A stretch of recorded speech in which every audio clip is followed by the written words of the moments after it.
We provide you the platform to turn your dreams into reality. Give wings to your aspirations with KR Mangalam University. Bihar में 71,000 करोड़ के कथित घोटाले को लेकर सियासत एक बार फिर गर्मा गई है। विपक्ष ने सीएजी की रिपोर्ट के हवाले से सरकार पर गंभीर आरोप लगाए हैं, तो सत्ता पक्ष ने भी पलटवार करते हुए विपक्ष को ही कटघरे में खड़ा कर दिया है। बिहार चुनाव में एक बार फिर से अब मुख्यमंत्री नीतीश कुमार और देश के प्रधानमंत्री नरेंद्र मोदी की तस्वीर जो है वो एक साथ दिखने लगी है। इस बार जनता दल यूनाइटेड ने पोस्टर लगाया है जिसमें बिहार के मुख्यमंत्री नीतीश कुमार और देश के प्रधानमंत्री नरेंद्र मोदी की एक साथ तस्वीर लगाई गई है। देखिए, ये 4 बैनर जो है वो पटना के वीर चंद्र पटेल मार्ग पर लगाए गए हैं, जिसमें आप देख सकते हैं जनता दल यूनाइटेड का सिंबल लगा हुआ है। एक तरफ प्रधानमंत्री और एक तरफ मुख्यमंत्री की तस्वीर है।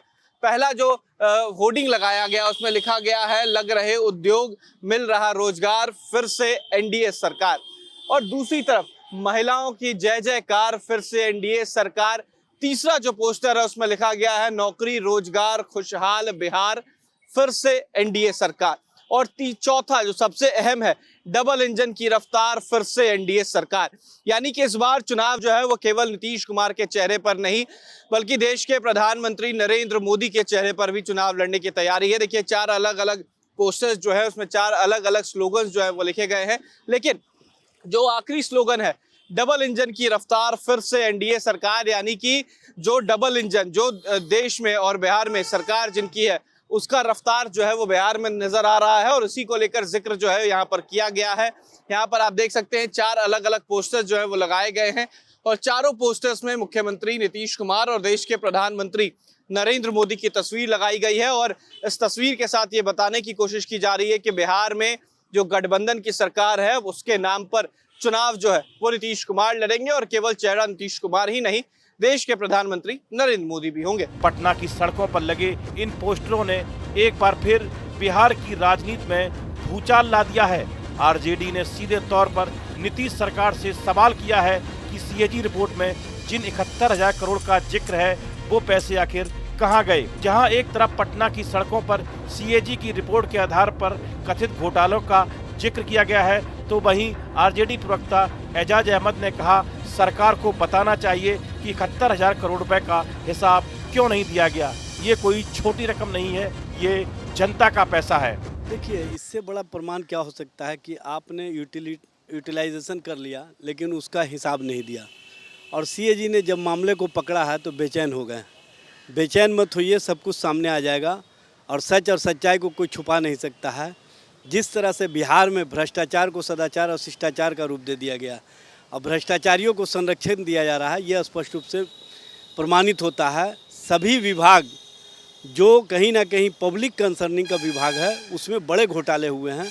71,000 करोड़ का मामला जब सीएजी ने पकड़ा है तो अब ये लोग अगल बगल झांकना शुरू कर दिए हैं। झांकने का समय नहीं है, सच और सच्चाई बताइए। बिहार की जनता जानना चाहती है कि आप लोगों ने भ्रष्टाचार किया है तो उस पैसे को कहाँ रखा।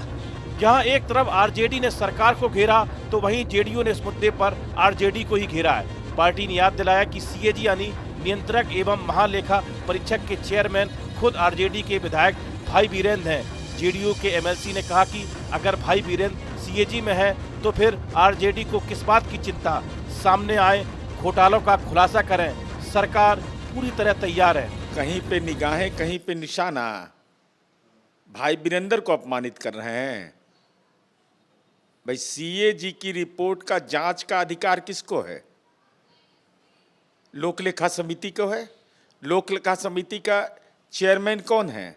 विपक्ष के माननीय विधायक भाई वीरेंद्र हैं। तो क्या भाई वीरेंद्र राजनैतिक रूप से अयोग्य हैं, नाकाबिल हैं, नकारा हैं? क्या यह राष्ट्रीय जनता दल कहना चाहता है?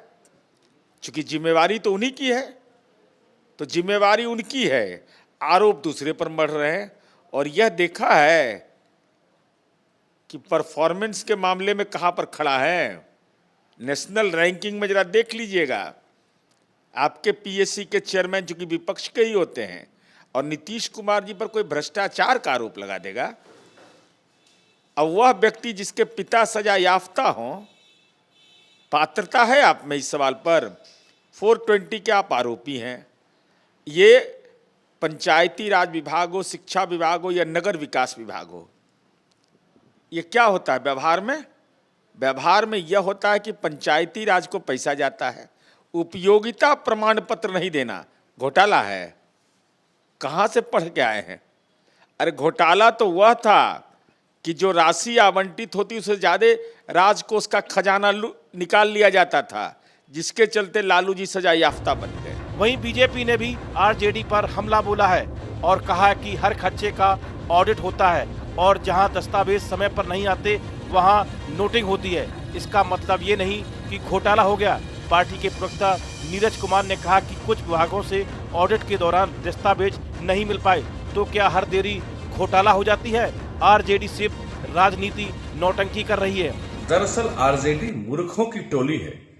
कैग रिपोर्ट में यह नहीं कहा गया कि घोटाला हुआ है, बल्कि यह कहा गया है कभी इतने पैसों की राशि का जो यूटिलिटी सर्टिफिकेट होता है वह नहीं आया है। सब प्रक्रिया क्या होती है समझिए कि यहाँ विभागों से पैसा अलग अलग जिलों में पार्षदों को, मुखिया को, विद्यालयों में दिया जाता है और वहां उसका काम करवा करके वो यूटिलिटी सर्टिफिकेट वहां से भेजते हैं।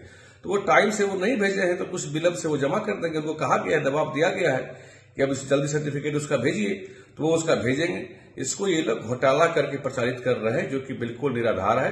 घोटाला होता है तो फिर उसकी जांच होती है और कैग के चेयरमैन तो भाई वीरेंद्र हैं, आरजेडी के विधायक हैं। तो घोटाला हुआ है तो कहीं नहीं उजागर करें, वो जांच बिठाए उस पर। वो खाली झूठी कोरी बयानबाजी पब्लिक में भ्रम फैलाने के लिए। अब सवाल ये भी उठ रहा है कि अगर सीएजी की रिपोर्ट इतनी ही गंभीर है तो क्या आरजेडी के विधायक और सीएजी चेयरमैन भाई बीरेंद्र को खुलकर सामने नहीं आना चाहिए? सियासी आरोप प्रत्यारोप के बीच जनता सिर्फ यही जानना चाहती है कि आखिर 71,000 करोड़ के इस मामले की सच्चाई क्या है। क्या यह महज राजनीतिक सुगुफा है या वाकई कोई बड़ा घोटाला? पटना से उत्कर्ष कुमार की रिपोर्ट। जहां भक्ति है हर शब्द में, कथाओं में छुपे हैं दिव्य रहस्य और ज्योतिष देता है जीवन को दिशा। धर्म से जुड़ी हर बातों को जानने के लिए हमारे चैनल स्तुति को सब्सक्राइब करें। चैनल पर जाने के लिए इस लिंक पर क्लिक करें।